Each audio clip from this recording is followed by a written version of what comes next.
জেলা শিক্ষা অফিস কর্তৃক প্রচারিত ও অনুষ্ঠিত জেলা মাধ্যমিক পর্যায়ের শিক্ষার্থীদের শুভেচ্ছা জানাচ্ছি। আজকের এই লেকচারের মাধ্যমে আজকের ভিডিও লেকচারের বিষয় ইন্টারোগেটিভ সেন্টেন্সের ন্যারেশন কিভাবে পরিবর্তন করতে হয় সেই বিষয়ে আমি আজকে আলোচনা করব। প্রথমত আমাদেরকে জানতে হবে যে ইন্টারোগেটিভ সেন্টেন্সটা কি। What is called interrogative sentence? Interrogative sentence is a sentence by which one can ask any question to others. অর্থাৎ প্রশ্নবোধক বাক্যটা হলো এরকম একটা বাক্য যে বাক্যের মাধ্যমে যে কেউ যে কাউকে কোনো প্রশ্ন করতে পারে। এই ইন্টারোগেটিভ সেন্টেন্স গঠন অনুযায়ী দুইটা রীতিতে বিভক্ত। একটা অক্সিলারি ভার্ব দ্বারা শুরু হয়, অন্যটি শুরু হয় ডব্লিউএইচ কোশ্চেন দ্বারা। এখন আমরা প্রথম পর্যায়ে ইন্টারোগেটিভ সেন্টেন্স অক্সিলারি ভার্ব দ্বারা শুরু হওয়া বাক্যের দ্বারা ন্যারেশন কিভাবে পরিবর্তন করতে হয় সে বিষয়ে আলোচনা করব। ইতিমধ্যে আমি আমার বোর্ডে ইন্টারোগেটিভ সেন্টেন্স অক্সিলারি ভার্ব দ্বারা শুরু হওয়া বাক্যের ন্যারেশন ডিএস থেকে আইডিএস পরিবর্তন করার জন্য ডিএস এবং আইডিএস এর দুইটা গঠন আমি দিয়ে রেখেছি, যেটা অত্যন্ত মনোযোগের সাথে বোর্ড থেকে তোমরা দেখে নিবে। এখানে আমি লিখেছি এভি দ্বারা শুরু হওয়া ইন্টারোগেটিভ সেন্টেন্সের ক্ষেত্রে ন্যারেশন বা স্পিচ পরিবর্তন। ডিএস এর গঠনে আমি লিখেছি ডিএস। ইতিপূর্বে আমি এর প্রথম পার্টের আলোচনায় আমি কিছু সাংকেতিক শব্দের ব্যবহারের ব্যাখ্যা করেছিলাম। সেটা হলো ডিএস মানে ডিরেক্ট স্পিচ, আইডিএস মানে ইনডিরেক্ট স্পিচ, এভি অর্থাৎ অক্সিলারি ভার্ব, এভি অর্থাৎ অক্সিলারি ভার্ব।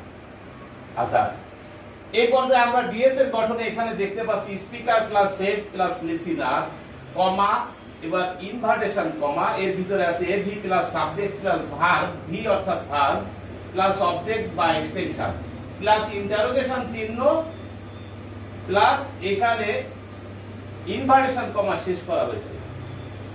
এর আইডিএস পরিবর্তন করতে গেলে আইডিএস এর গঠনও বোর্ডে দেওয়া আছে। আইডিএস এর গঠনে স্পষ্ট আমরা দেখতে পাচ্ছি যে স্পিকার প্লাস আস্কড অথবা enquired of plus listener plus it plus PC অনুযায়ী এসসি এর সাবজেক্ট টেন্স পরিবর্তন শর্ত অনুযায়ী ভার্ব প্লাস অবজেক্ট বা এক্সটেনশনের পরিবর্তন। এখন এখানে আমরা একটা জিনিস দেখতে পাচ্ছি, ডিএস এর ক্ষেত্রে আমরা গঠন প্রণালীর শেষে ইন্টারোগেশন চিহ্ন দিয়েছি, কিন্তু যখন আমরা ডিএস থেকে আইডিএস এ পরিবর্তন করব তখন কখনোই আর ইন্টারোগেটিভ চিহ্ন বসবে না, এখানে ফুল স্টপ বলবে। যে কোনো সেন্টেন্সের যখন আমরা ডিএস থেকে আইডিএস এ পরিবর্তন করি তখন কিন্তু ওই যে সেন্টেন্সের নিজস্ব যে চিহ্ন থাকে সেই চিহ্ন কিন্তু ব্যবহার করা যাবে না। সেই ক্ষেত্রে সব বাক্যগুলি অ্যাসার্টিভ সেন্টেন্সে পরিণত হয়ে যাবে। তাই এখানে একটা উদাহরণ দিয়েছি, he said to me do you know me, এটা আছে ডিএস এ। আমরা এখন আইডিএস এ পরিবর্তন করতে গেলে উপরের গঠন অনুযায়ী আমি হি স্পিকারকে ঠিক রেখেছি, এরপরে আস্কড সেড টুর পরিবর্তে আস্কড বসিয়ে দিয়েছি, এবার লিসেনার মি কে আমি ঠিক রেখেছি, এরপরে ইট আমরা কানেক্টরস বা কনজাংশন ব্যবহার করেছি। ব্যবহার করার পরে এখানে আমরা দেখেছিলাম ডিএস এর ক্ষেত্রে আছে ডু ইউ নো মি, তুমি কি আমাকে চেনো। তো এখানে ইউ কে পরিবর্তন করে আমি আই সাবজেক্ট করেছি। কিভাবে করেছি? ইতিপূর্বে আমি প্রথম পার্টের আলোচনা একটা বিষয় শিখিয়েছিলাম, আজকে আবারও বলি। যদি সাবঅর্ডিনেট ক্লজের সাবজেক্ট ইউ থাকে তাহলে ধরে নিতে হবে যে স্পিকার এর পরবর্তী যে লিসেনার থাকে, প্রথম ক্লজের প্রিন্সিপাল ক্লজের মধ্যে যে লিসেনার থাকে সেই লিসেনার পক্ষ আছে ইউ। আর যদি লিসেনারের পক্ষের পরে এসে যদি আমি সাবঅর্ডিনেট ক্লজে দেখি ইউ সাবজেক্ট না থেকে আই অথবা উই সাবজেক্ট আছে, তাহলে ওই আই বা উই কে ধরতে হবে স্পিকারের পক্ষ। তাহলে এখানে আমরা দেখলাম হি সেড টু মি, সে আমাকে বলল ডু ইউ নো মি, তুমি কি আমাকে চেনো। অর্থাৎ সে আমাকে জিজ্ঞাসিল যে আমি তাকে চিনি কি না, সেই কারণে আমি ইউ কে পরিবর্তন করে এখানে আই সাবজেক্ট দিয়েছি।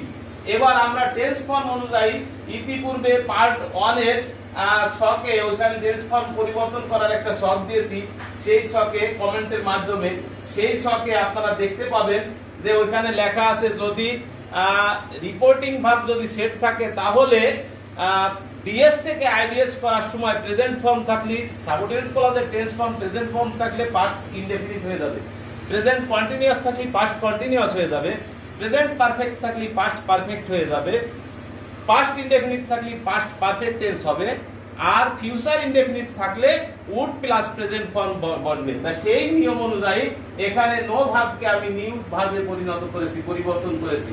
এবার মি মানে আমাকে, অর্থাৎ আমাকে বলতে স্পিকারকে।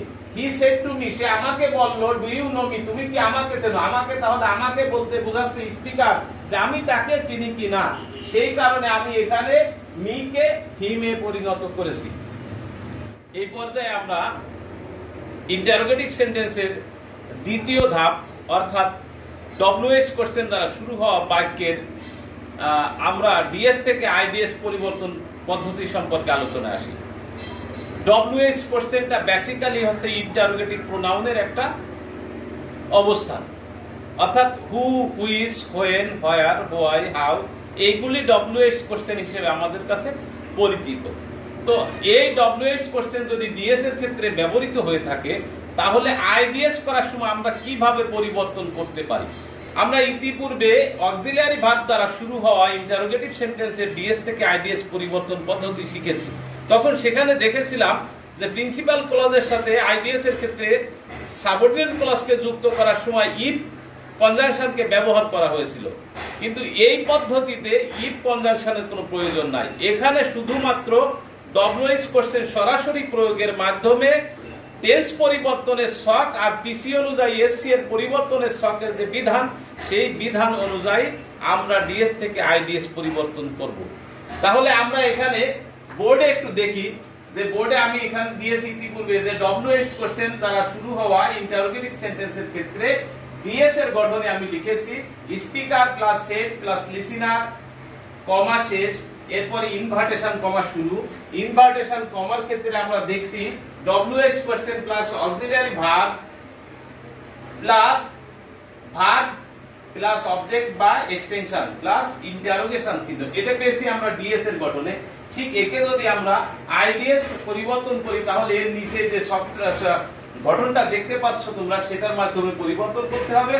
আমরা এখানে স্পিকার ঠিক রাখবো, স্পিকারের পরে আস্কড অথবা এনকোয়ার্ড অফ বসাবো, তারপর লিসেনার বসাবো, বসানোর পরে আমরা ডব্লিউএস কোশ্চেনকে ঠিক রাখবো। এখানে কিন্তু ইফের পরিবর্তন বা ইফের প্রয়োগ আমরা করব না। তারপরে দেব কি পিসি অনুযায়ী এসসি এর সাবজেক্ট টেন্স ফর্ম পরিবর্তনের ছক অনুযায়ী ভাব পরিবর্তন এবং অবজেক্ট বা এক্সটেনশন ও পিসি অনুযায়ী পরিবর্তিত হবে। তো এই ক্ষেত্রে আমরা নিচে একটা উদাহরণ ব্যবহার করেছি। ডিএস এর ক্ষেত্রে আমি লিখেছি he said to me what shall we do for you. এখন আমরা একে যদি আইডিএস এ পরিবর্তন করি তাহলে উপরের গঠন অনুযায়ী আমি স্পিকারকে ঠিক রাখলাম হি, এবার সেড টু পরিবর্তে আস্কড কে ব্যবহার করলাম, লিসেনার মি কে আমি ঠিক রেখে দিলাম, এবার ডব্লিউএস কোশ্চেন আমরা হোয়াট কে ব্যবহার করলাম। এখন এখানে আমরা দেখছি ডিএস এ ছিল উই, এখানে আইডিএস পরিবর্তন করার সময় দে হলো। কিভাবে দে হলো? আমি ইতিপূর্বের আলোচনায় বলেছি যে যদি সাবঅর্ডিনেট ক্লজের সাবজেক্ট আই অথবা উই থাকে তাহলে ওটাকে আমরা স্পিকারের পক্ষ হিসেবে ধরে নেব। তা যদি আমরা বললি সেক্ষেত্রে আমরা প্রথম পক্ষ হিসেবে ধরি, কিন্তু এখানে সে আমাকে বলছে যে আমরা তোমার জন্য কি করব, তা আমরা বলতে তাহারা অর্থ প্রকাশ করে, তাই আমি এখানে দেখে ব্যবহার করেছি। এবার ওই বাক্যটি আমরা দেখলাম সাবঅর্ডিনেট ক্লজের বাক্যটি আছে future indefinite tense, interrogative sentence ঠিক আছে, কিন্তু টেন্স হিসেবে আছে ফিউচার ইনডেফিনিট টেন্স। তা ফিউচার ইনডেফিনিট টেন্স কে আমরা যদি আইডিএস এ পরিবর্তন করতে যাই তা টেন্স ফর্মের ছক অনুযায়ী আমরা জানি যে ডিএস এর ক্ষেত্রে যদি ফিউচার ইনডেফিনিট থাকে তাহলে আইডিএস এর ক্ষেত্রে উড প্লাস প্রেজেন্ট ফর্মের ভাব ব্যবহার করব। তো সেই হিসেবে হোয়াট প্লাস আমরা উই এর পরিবর্তে দিয়েছি দে, এরপরে উড কে ব্যবহার করেছি, আর এরপরে ডু কে ডু ঠিক রেখেছি, ভার্বের প্রেজেন্ট ফর্ম ঠিক থাকবে। আর একটা জিনিস অবশ্যই আমাদের সবার খেয়াল করা উচিত, সেটা হচ্ছে কি যে সবসময় মডাল অক্সিলিয়ারি ভার্বের পরবর্তী যে ভার্বটি থাকে সেটা প্রেজেন্ট ফর্মে থেকে যায়। যেমন shall, will, can, could, may, might, use to, have to, has to, had to, এইগুলো যে সমস্ত মডেল অক্সিলিয়ারি ভার্ব, এর পরবর্তী ভার্বটা সাধারণত প্রেজেন্ট ফর্মে ব্যবহৃত হয়। অতএব সেই কারণে আমি উডির পরে টু ভার্বকে পরিবর্তন করতে যাইনি। এবার আসলে ফর আমরা ব্যবহার করেছি, প্রিপজিশন ফরকে ফর রেখে দিয়েছি, এবার ইউ কে মি পরিবর্তন করেছি। আমি ইতিপূর্বে আলোচনায় বলেছিলাম যে যদি সাবঅর্ডিনেট ক্লজে আই থাকে অথবা উই থাকে তাহলে স্পিকারের পক্ষ, ঠিক একই কায়দায় আবারও বলেছিলাম যে যদি ইউ থাকে, ইউ মানে লিসেনারের পক্ষ, তাই এখানে ইউ আছে অবজেক্ট হিসেবে, ফরের অবজেক্ট। ইউ যদি থাকে তাহলে আমরা ধরে নেব যে এই মি এর পক্ষ, তার মি এর অবজেক্ট তো অলওয়েজ মি হয়, ওটা তো আর মি কে পরিবর্তন করলে অবজেক্ট হিসেবে মি আমরা এখানে বসাই গেছি। তাহলে এই পর্যায়ে ন্যারেশনের ইন্টারোগেটিভ সেন্টেন্সের ন্যারেশনটাকে আমরা আশা করি ভালোভাবে শিখতে পেরেছি। আর যদি কারো কখনো কোনো সমস্যা বুঝতে হয় তাহলে আমাকে অবশ্যই পরবর্তী লেকচারের সময় আমাকে কমেন্ট করে জানাতে হবে, অথবা আমার এই পোস্ট দেওয়া গ্রুপের পোস্ট অথবা আমার পার্সোনাল আইডি পোস্টে অবশ্যই কমেন্ট বক্সে কমেন্টের মাধ্যমে জানাতে হবে, বা আমাকে যে কোনো প্রশ্ন করতে হবে। আমি চেষ্টা করব যথাসাধ্য প্রশ্নের সমাধান করার। পাশাপাশি যদি আমাকে উৎসাহিত করা হয় আমি আরো ভালো লেকচার উপহার দেওয়ার চেষ্টা করব। এই আশাবাদ ব্যক্ত রেখে আপনাদের সুস্বাস্থ্য কামনা করে আজকের আমার এই ভিডিও লেকচার শেষ করছি। আল্লাহ হাফেজ।